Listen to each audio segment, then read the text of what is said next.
I'm Guild Wars Reborn, and today Guild Wars 1 hits 20 years. An exciting time to come back to Guild Wars 1 if you either are a returning player, a veteran, you still play every day, or you haven't played in over a decade. Guild Wars has launched a lot of new exciting things to Guild Wars for you to check out, and when you come back, there's going to be some things I'll be showing you in this video that you can look forward to. So you're returning with new content, new items, new weapons, new quests, new rewards that are going to be completely different and new than what you've ever seen before until today, April 15th, 2025. Guild Wars 1 hits 20 years this week. They launched some new items as I'm showing here at the collector. I'm at Embark Beach. Get to see some of the new items they added. I also put in the description and wiki for you to kind of read on all of this. There is so much content that's probably hours you can dive into to kind of explain everything. So I'm just going to give you the highlights and show you some of the glimpses of some of the new things. So some of these weapons were returning from year 15 when they launched anniversary weapons, but for year 20 they added even more. And going into Embark at the boat, you're able to actually access the miniatures now. An unobtainable limited edition mini pet you're now able to obtain on your own. And of course you're not able to trade those. Whether you want to get the pig, the Kanakse, the Island Guardian, the Mad King Guard, the Ceridian, etc. Great Giant. Pretty much any mini pet that was unobtainable is now obtainable. I do know that Varish and Kamadan are still not on this list, and the Ghostly Hero is not on this list. Ghostly Priest is not on this list. So those are still, they're obtainable, but only in a small margin. So the values of those are probably going to go up, while the values of all of these unobtainables that used to be, that are now obtainable, but of course non-tradable, will go down, regardless of how we feel. Sorry about that, anybody that collected those. So here's some of the game updates that if you're really curious to kind of see, to dive into. For the update from April 15th, 20th anniversary, they're going to be having sales. Looks like 80% off for all of the different items on their Guild Wars store. Check that out. Also, for the new anniversary content, they introduced a various amount of weapons that are limited from pre-order bonuses or special promotions, and a few other PvP systems that are now integrated across the loot tables of every aspect of the game: Tyria, Cantha, Alona, and Eye of the North. Some cases, some of the weapons are only going to be dropped by certain enemies depending on the associated campaign. These weapons are also going to be a low drop rate and can only appear as a rare quality, so this is an opportunity to make some more money, to do some new hardcore farms, and to try some new things in the game throughout all of Guild Wars. Additionally, there looks like there's some new series of permanent quests that they added that are permanently made available from Embark at Murais. You could talk to Sworn Seas at Embark. Of course, that's the person up there by the boat you will see. These quests are a series of different miniatures that previously were available limited time are now prizes from conventions or contests, whether you kill a boss or you do a whole book. To preserve the value of the original pre-release item, of course, between players, the tradables are still there, but you aren't able to trade these quest rewards from these miniatures. And it looks like in the case of the Grey Giant, you get a broken toy that you have to do another quest line for. During the Anniversary Festival each year, a series of unique weapons featured some of the returning weapons, and new mods have been added to the ancient Anniversary Weaponsmith, so there's even new weapons and items as well that you can obtain there. And another thing they also launched, it looks like they're excited to add a new series of suffix mods. This is huge for pretty much every profession. These are available as a rare drops on main hand weaponry. These mods have the following special features. They increase the associated professions, primary attribute strat up to a small limit, and even if the equipping character normally would not have access to them.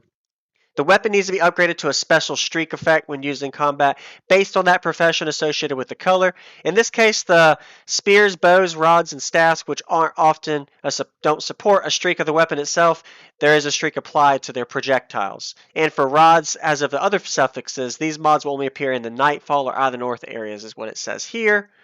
And some of the item updates as well. They increased, this is another big one, they increased pecans, consumables to 30 minutes. Birthday cupcake, blue rock candy, bowl of scale fin soup, candy apple, candy corn, Drake kebab, golden egg, green rock candy, the salad, slice of pumpkin pie, and war supplies. 30 minutes. Whoa, so the apple and corn cupcake used to be 10, is now 30. That's insane. That's a huge increase. This ease of number of consumables needed to maintain their effects during extended missions and item effect. Awesome. That's an exciting news there. And it didn't look like there was a red rock candy in there. Nope, but the green and blue are. fair game. Bug fixes, there's some things you can read there. And the Steam Deck, I don't use Steam, but if anybody uses Steam, they're doing a lot of updates on that as well. This is awesome, Guild Wars. Shout out to Guild Wars 1 for the 20th anniversary. So many exciting things. April 9th, they had an update that wasn't actually initiated until today. If you're watching this video, April 15th, 2025 was the first initial day. So many new weapons that they integrated in the game. As we announced this last week in the April 20th anniversary for Guild Wars April 15th, various pre-order bonuses, special promotions, and a few other weapons previously exclusive to the PvP reward system have been added to the loot table across Tyria, Cantha, Alona, and Eye the North.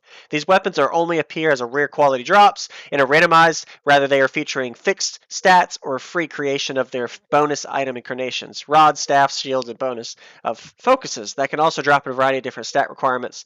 The Bear Sloth, the Fox's Greed, Hog's Gluttony, Lion's Pride, Scorpion's Lust, pretty fancy shield and bow, Scorpion Bow, Snake's Envy, Unicorn's Wrath, Blackhawk's Lust, Dragon's Envy, Peacock's Wrath, Rhino's Sloth, Spider's Gluttony, Tiger's Pride, Wolf's Greed, Bone Crusher, Bronze Guardian, Death's Head, Heaven's Arch, Quicksilver, Storm Ember, Omnius Aegis, Bone Idol, Canthan Targe, Censor's Icon, Keramic Prism, Ithis Bow, Warpick. This is insane. So many. Dragon Fangs, Spirit Binder, Japan's first anniversary shield, extremely rare. Wow.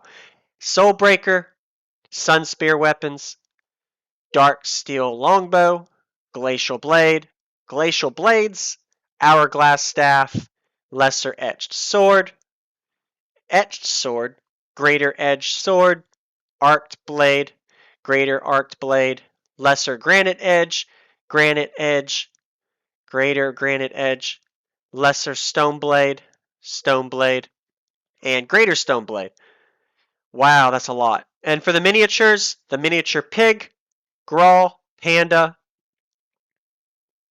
Grey Giant, Ashura, Destroyer of Flesh, Mad King Guards, Ceradonin, Longhair Yeti, Island Guardian, Canoxe, and Grease Lightning are all obtainable from the hard mode quest, as I showed you earlier in the video, available at Embark Beach. Unlike the originals, once again, they cannot be traded between the players, but these quests will send you to replay the story missions in-game in areas of Guild Wars to prove your skills once more, so prepare for a tour of your triumphs to earn these mini pets and miniatures. So get ready, everybody, to celebrate year 20 of Guild Wars 1. You got to come back to the game. Join LGiT Guild Alliance, LGiT. We have a lot of slots available for you.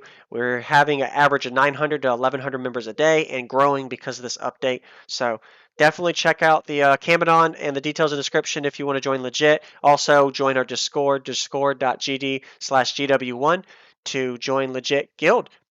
And I hope you all enjoyed that quick update. And the last little quick read here for the anniversary.